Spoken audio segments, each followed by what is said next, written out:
Invitée de France Bleu Matin à 3 jours donc des élections européennes, Virginie Rosière, tête de liste Parti Socialiste PRG pour le Grand Sud-Ouest. Bonjour Virginie Rosière. Bonjour. Vous venez de l'entendre, le Front National dans les derniers sondages, notamment le sondage IFOP qui paraît ce matin, est toujours en tête dans les intentions de vote. Est-ce que vous pensez pouvoir, vous, au Parti Socialiste et avec les radicaux de gauche, repasser en tête ou en tout cas leur faire concurrence d'ici dimanche ? En tout cas, on fait tout pour. Vous savez, moi, en tant que radical de gauche, je suis une Européenne convaincue. Nous souhaitons un renforcement de l'Europe parce que nous pensons que l'Europe, ça n'est pas le problème, mais c'est la solution. Les difficultés que connaissent les Français, elles sont avant tout dues à la crise que nous traversons et aux mauvaises réponses qui ont été apportées par la droite européenne depuis 2008. C'est pour ça que nous souhaitons changer la majorité au Parlement européen et c'est possible puisque au niveau européen, la droite et la gauche sont au coude à coude. Qu'est-ce que ça veut dire selon vous que la majorité, en tout cas dans les intentions de vote, il y a une majorité d'anti-européens qui manifestement ont l'intention de s'exprimer ? Qu'est-ce que ça traduit ? Vous savez, moi ça fait 4 mois maintenant que je suis en campagne sur le terrain. Et la difficulté sur cette élection, c'est surtout l'abstention. Et quand je discute avec les électeurs, je me rends compte que non, le sentiment anti-européen n'est pas majoritaire. Par contre, ce qui est frappant, c'est qu'il y a un déficit de compréhension et d'explication de l'Europe. Le problème, c'est qu'on a eu une campagne extrêmement courte. Dans les médias, on parle des élections depuis 70 jours, alors que on voit bien qu'il y a une demande pour des explications sur l'Europe, pour comprendre comment ça fonctionne. Mais il n'y a pas que la couverture médiatique. Les politiques ont aussi une part de responsabilité. On a trop souvent des candidats pour certains partis qui sont soit des recasés de la politique ou qui viennent sur les élections européennes pour avoir une tribune nationale. Nous, sur la liste PRG-PS, c'est pas le choix que nous avons fait. Moi, je suis, comme je vous l'ai dit, une Européenne convaincue, une figure nouvelle en politique. J'ai 37 ans, je suis ingénieur de formation et je m'engage sur ces élections.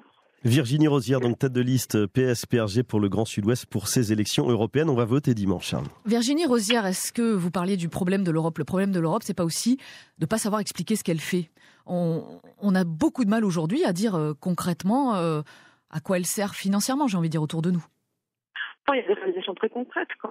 Encore une fois, sur le terrain, on voit bien que l'Europe intervient sur des projets extrêmement concrets. Alors, les projets, ça on le sait. Je vous demande pourquoi on a du mal à communiquer là-dessus.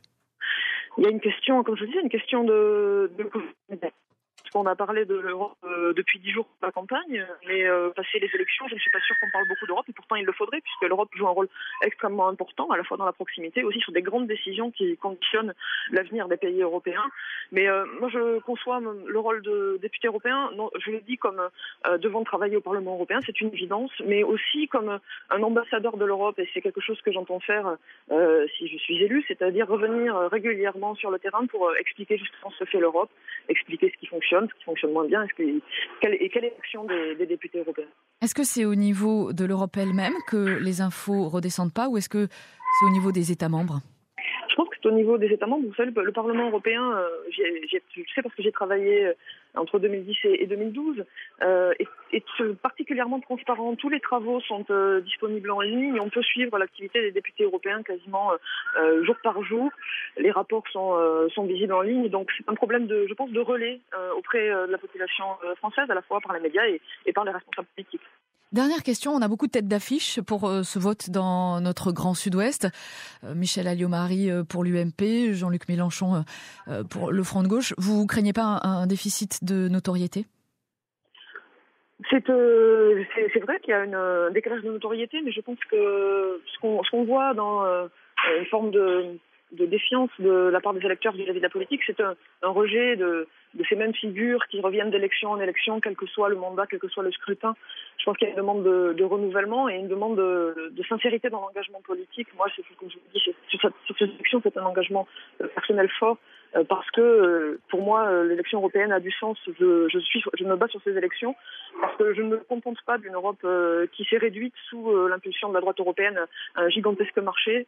Moi, je veux que nous construisions une Europe sociale, une Europe humaniste, et c'est pour ça que dans notre programme, la première mesure que nous défendons, c'est celle d'un salaire minimum européen. Virginie Rosière, tête de liste PS-PRG pour ces européennes dans le Grand Sud-Ouest. Merci. Je rappelle que sur francebleu.fr, vous retrouvez la liste complète des candidats pour ce vote de dimanche. Et puis bien sûr, cette interview de Virginie Rosière en ligne. Florent.